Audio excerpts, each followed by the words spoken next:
Hallo, herzlich willkommen. Ich bin Olga. Hallo, herzlich willkommen zu einem neuen Video von uns. Ich bin Michel und die einen oder anderen kennen uns vielleicht schon aus anderen Videos. Wir sind seit über 3 Jahren mit unseren Fahrrädern auf Fahrradweltreise. Wir sind über 40.000 Kilometer gefahren.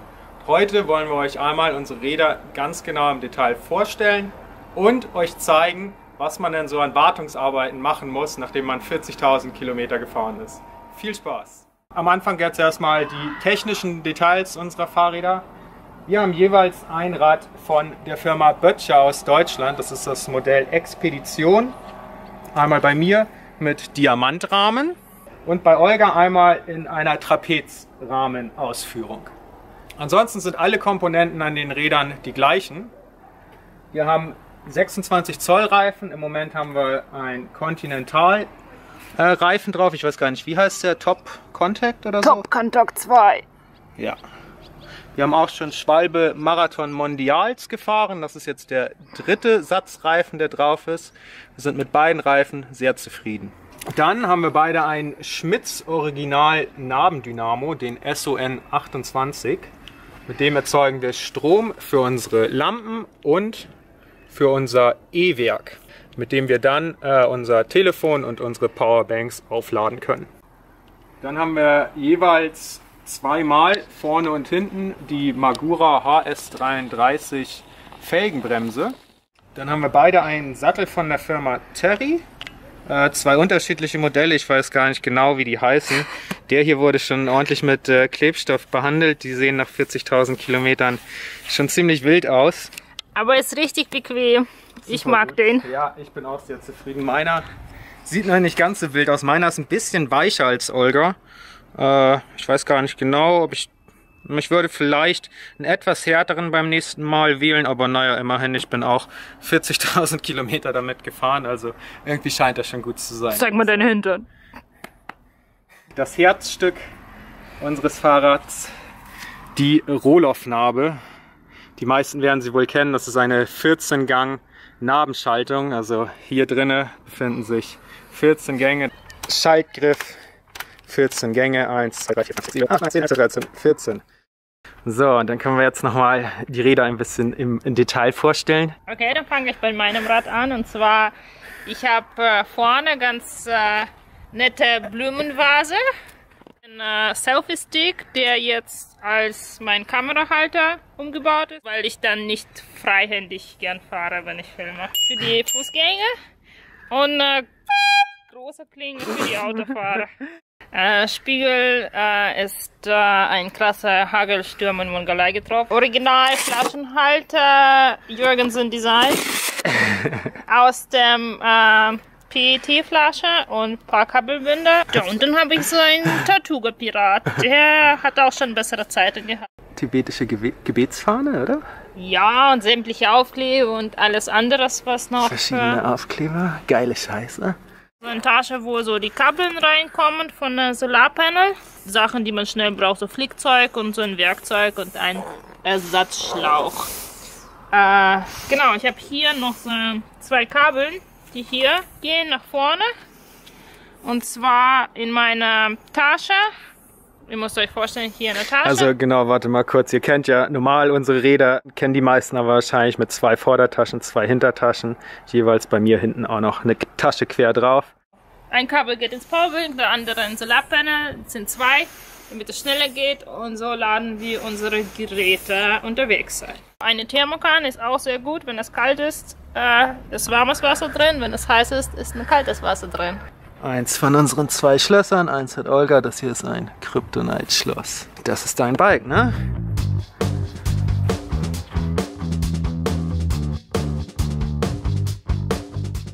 Dann kommt mein Fahrrad. Vielleicht das erste, was auffällt. Ich habe keinen echten Ständer, sondern ich benutze diesen Bambusstock aus Myanmar. Das ist schon der 2. mittlerweile. Ich hatte den ersten schon in Frankreich gefunden und den in Myanmar jetzt einmal ersetzt. Also damit stelle ich mein Fahrrad ab und gleichzeitig ist es auch noch ein Selfie-Stick. Da vorne kann man die Kamera raufschrauben und dann hat man hier so einen guten Selfie-Modus. Hier hinten meine Fahnensammlung. Die habe ich in Georgien angefangen mit dieser kleinen schönen Fahne, die habe ich auf der Straße gefunden. Und seitdem habe ich gesagt, okay, in jedem Land kaufen wir uns jetzt eine Fahne. Hier oben hängt dann quasi die Deutschlandfahne und da drüber immer die Fahne des aktuellen Landes, so wie man es auch im Schiffsverkehr macht. Hier habe ich jetzt mein Messer hängen, ein Pfefferspray gegen Bären gekauft. Mein Bambus-Gepäckträger, den ich in Indien selber gebaut habe, also dieses Teil habe ich in Indien quasi gekauft und dann habe ich ja, mit diesen Bambusstöckchen das Ganze befestigt und da ist auch hier vorne unser Ofen drin, mit dem wir dann mit Holz kochen können. So sieht das Ganze aus. Da kommt hier das Holz rein, anzünden, ja.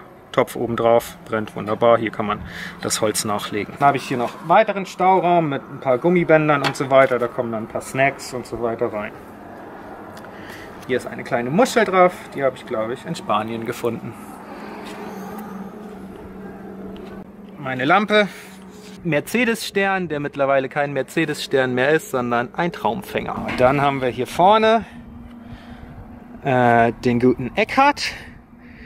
Ein Seehund, den habe ich von meinen Freunden geschenkt bekommen zum Abschied vor 3 Jahren aus Deutschland. Vielen Dank, Jungs. Ich denke jeden Tag an euch. Hier ist ein kleiner Glücksbringer von meiner Mama. Ein Marienkäfer mit Kleeblatt. Und das ist Schnuffi. Den habe ich, weiß ich gar nicht mehr, in China, glaube ich, gefunden. Hier vorne habe ich auch einen Halter für die Kamera. Hier habe ich noch einen weiteren Halter für die Kamera. Den kann ich quasi so ausfahren und dann die Kamera von unten ranbauen. Und dann hat man so die Perspektive von dem Vorderrad. Das ist auch eine ziemlich coole Perspektive. Ich habe einen etwas kleineren Spiegel, diverse Aufkleber. Hier unser rausgefahren Aufkleber. Ein Ohrenpiercing von einer Kuh in der Mongolei. Auch ein bisschen, um meine Solidarität zu den Tieren zu zeigen. Zahlenschloss von Abus. Ich dachte, das wäre ein Kilometerzähler. Die Frage kriege ich also fast täglich gestellt. Oder die Leute gucken unser Fahrrad an. Zum Teil sprechen sie die Sprache gar nicht oder sowas. Aber irgendwann kommt immer, dass irgendjemand darauf zeigt und irgendwie sowas wie Kilometer oder irgendwie sowas sagt. Dann irgendwie in der entsprechenden Sprache. Also alle denken, es ist ein Kilometerzähler. Nein, es ist mein Zahlenschloss. Da ist der Erste Hilfe drin. Also Pflaster, ja, Pflaster, Verbandszeug, Desinfektionsspray, Schmerzmittel, ja. Ja, haben wir eigentlich im Endeffekt noch nie so wirklich richtig gebraucht. Also, ich weiß gar nicht, was da drin eigentlich wirklich ist. Ja, nicht so ganz genau. Wollen wir mal reingucken? Vielleicht lebt da schon jemand drin.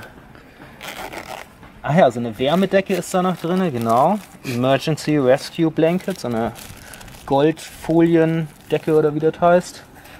Oh ja, hier so eine Zange, so eine Pinzette, um irgendwelche Steinchen da irgendwo rauszuholen. Irgendwelche kaputten Pflaster. Naja, ist gar nicht so viel drin, wie ich dachte. Was ist das? Tesafilm? Was ist das denn? Keine Ahnung. Und was ist das? Achso, das ist so eine Abbindeteil. Weißt du? Ja. Wenn du irgendwo richtig krass blutest. Natürlich, wir haben noch eine deutlich ausführlichere Reiseapotheke. Wenn ihr das auch mal sehen wollt, schreibt es in die Kommentare, dann können wir da auch noch mal ein Video zu machen, was wir in unserer Reiseapotheke drin haben. Ganz wichtig, mein Sojasoßenhalter. Das ist mein Rad. Absolut. Und jetzt, was ich die letzten 2 Tage gemacht habe, ich habe die Fahrräder gewartet und rumgeschraubt und Teile erneuert und ausgebessert und repariert. Das kommt jetzt. Viel Spaß!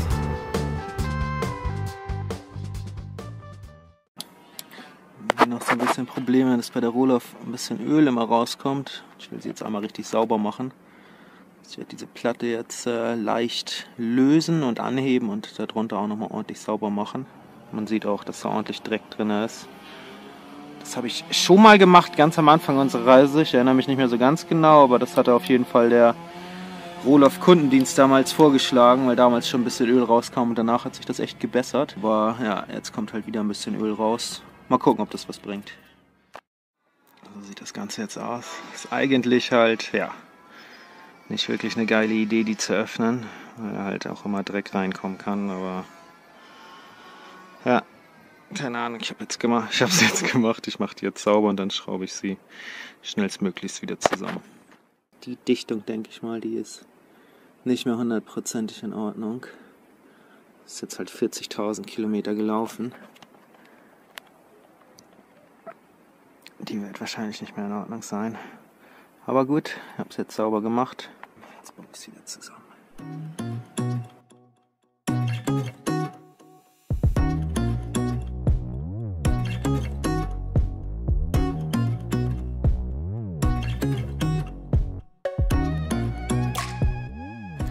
Okay, die ist wieder schön zusammengebaut. Super sauber. Jetzt Ölwechsel. Hier läuft schon das alte Öl raus. Kommt gleich als nächstes das Spülöl. Dann wird die Narbe quasi einmal durchgespült mit dem Öl. Dann kommt das Öl komplett wieder raus. Und dann wird das neue Öl reingefüllt.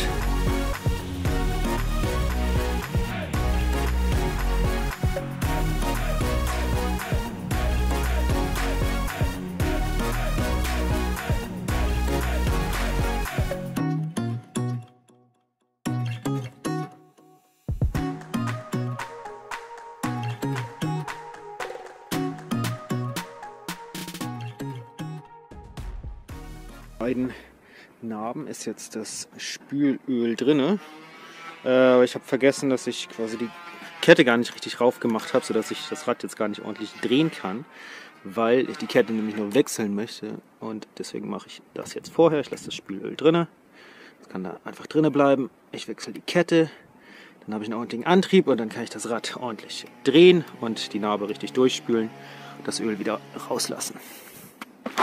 So, hier haben wir den Kettennieter. Ne, heißt das Kettennieter? Ja, ich glaube. Damit mache ich die Kette jetzt auf. Nehme sie ab. Messe die neue Kette ab, dass sie die richtige Länge hat und mache die neue Kette rauf.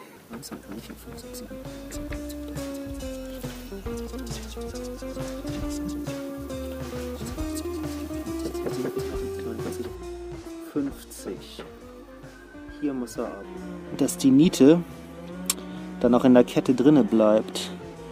Dann kann man das quasi weiter benutzen. Wenn man die Niete jetzt ganz rausholt, dann bekommt man sie dann nie wieder rein. Daher muss man jetzt immer so ein bisschen ausprobieren, wie weit man ist. Kleines Stückchen noch. Okay, neue Kette am Start. Läuft. Gut, genau. Dann können wir jetzt nämlich die Narbe durchspülen.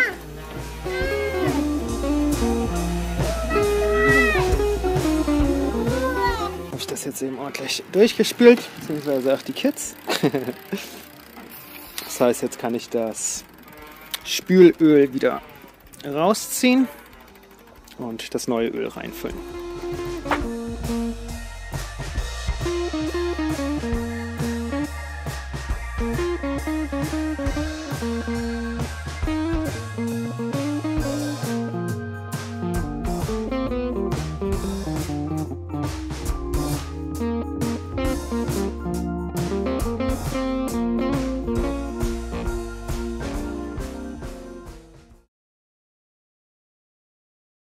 Kleinkram.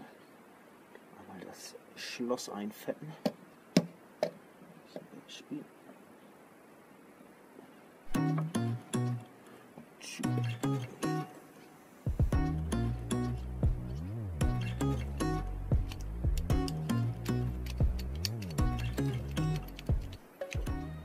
So, Olgas Ständer ist ein bisschen ausgeleiert.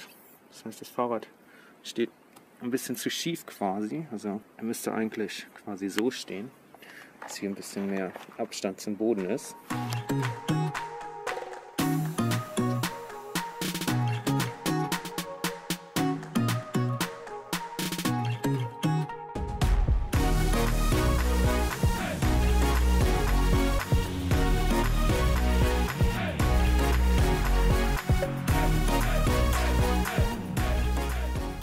Unsere Sättel sehen jetzt nach über 40.000 Kilometern auch schon echt ganz gut mitgenommen aus, aber nach wie vor echt zufrieden mit denen, die sind echt gemütlich. Terry, ja, einmal die Risse füllen mit dem Pattex-Kleber, der ist so ein bisschen, oder der bleibt elastisch, wenn er hart wird, leicht elastisch, deswegen ist das dafür ziemlich gut, glaube ich. Da werde ich jetzt einmal die ganzen Risse mit dem Kleber ausfüllen. Ja.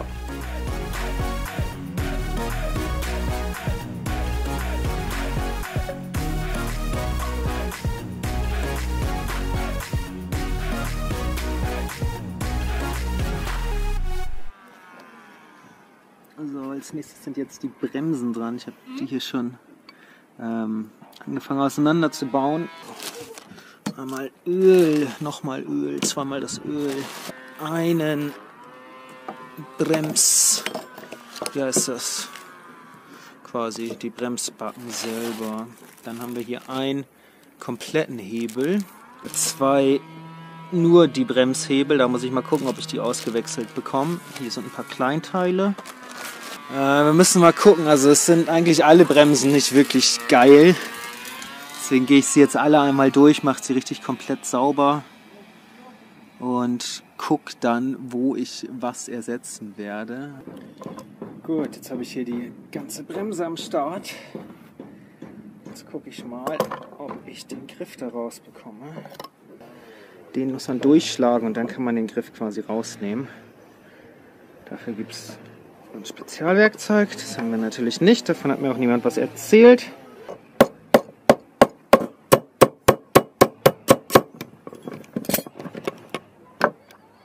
Das sieht ganz gut aus. Das habe ich auch hinbekommen, das ist irgendwie das Problem. Der ist hier komplett rausgerissen, richtig. Ja, die Schraube hier ist kaputt quasi. Also der ist im Eimer. Ja, den neuen. Cool. Ja, den müsste ich jetzt eigentlich einfach so eingebaut bekommen. Sehr, sehr nice. Das Coole ist, ich muss dann nicht mal das Öl rauslassen. Das heißt, ich baue den jetzt wieder ein. Ich mache hier nochmal drin ein bisschen sauber. Das war die erste Bremse. Jetzt baue ich sie wieder an und stelle sie ordentlich ein. Gut, und dann 3 weitere Bremsen.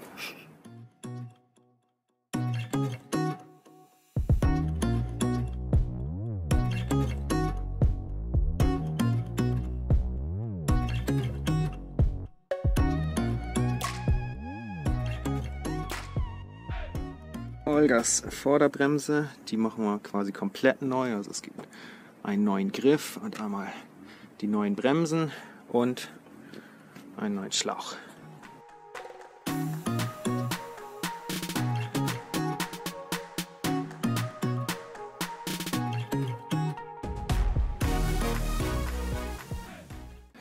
So viel dazu. Seine neuen Klamotten zum Arbeiten anziehen. Mir ist gerade die Spritze mit dem Bremsöl irgendwie explodiert in der Hand. Ich wollte sie aufziehen und dann ist sie nach hinten quasi aufgegangen. Das ganze verdammte Bremse auf meinem neuen T-Shirt. Hoffentlich sieht Olga das nicht. Olga?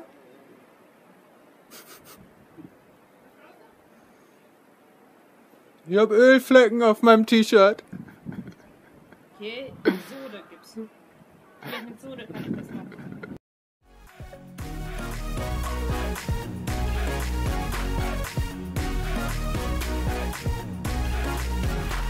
Gut. Neues T-Shirt angezogen. Jetzt kann es weitergehen.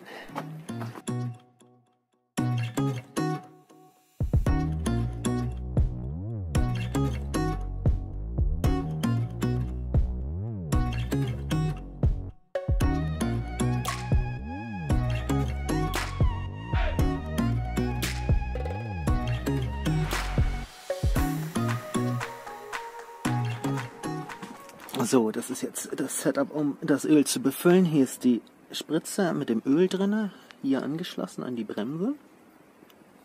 Und oben am Bremshebel der Schlauch, der hier in die Flasche führt. Das heißt, ja, ich presse das Öl jetzt quasi komplett durch, dass es hier rauskommt. Dabei den Hebel immer mal betätigen, sodass die gesamte Luft rausgeht.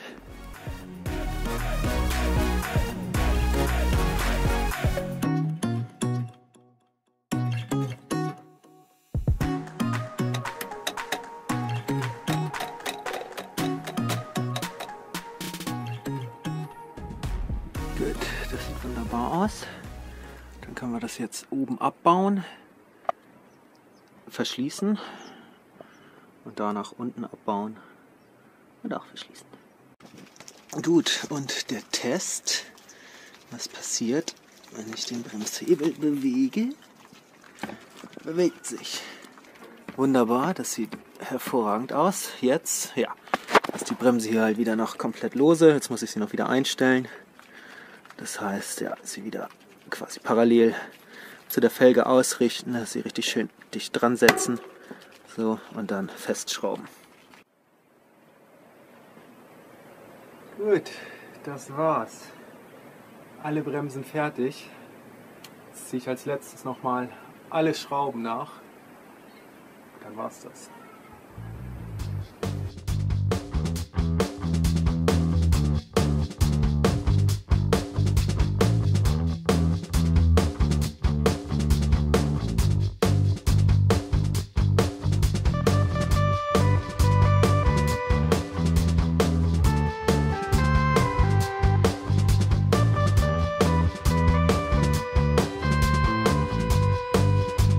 So, das war's. Da stehen die Räder. Eine Sache fehlt noch. Ich muss noch einmal Luft aufpumpen, aber das mache ich jetzt nicht. Im Video, das mache ich hinterher. Ja, das war echt eine Menge Arbeit. Einmal Fahrradwartung nach 40.000 Kilometern. Doch ein paar Dinge, die da jetzt mal gemacht werden mussten. Insbesondere die Bremsen. Das war jetzt wirklich das erste Mal, dass ich die wirklich richtig komplett auseinandergenommen habe, komplett sauber gemacht habe. Alle komplett einmal entlüftet habe und ja, zum Teil halt die Bremsbacken ersetzt, zum Teil die Bremshebel ersetzt. Das tat auf jeden Fall bitter Not. Die Bremsen sind jetzt wie neu. Jetzt kann die nächste Etappe auf den wilden Straßen Russlands losgehen. Ich freue mich drauf. Vielen Dank, dass ihr wieder dabei wart. Heute mal irgendwie alleine, ohne Olga. Das ist auch irgendwie ein bisschen ungewohnt. Das erste Video, was ich irgendwie quasi so halbwegs alleine mache. Olga ist, glaube ich, ein paar Mal zwischendurch aufgetaucht. Ein bisschen technischer das Video, aber ich denke für jedermann auch mal ganz interessant zu sehen, was wir mit unseren Rädern nach 3 Jahren Fahrradweltreise irgendwie zu machen haben, um sie wieder in Stand zu bringen. Bevor ich das vergesse, ganz zum Schluss jetzt nochmal, schreibt unbedingt einmal bitte in die Kommentare, was ihr von unseren Rädern haltet, welche Komponenten ihr anders wählen würdet, wo ihr verwundert seid, dass wir das haben und was ihr von meinen Künsten als Fahrradmechaniker denn so haltet. Ich freue mich darauf, wir freuen uns darauf, eure Kommentare zu lesen. Ciao.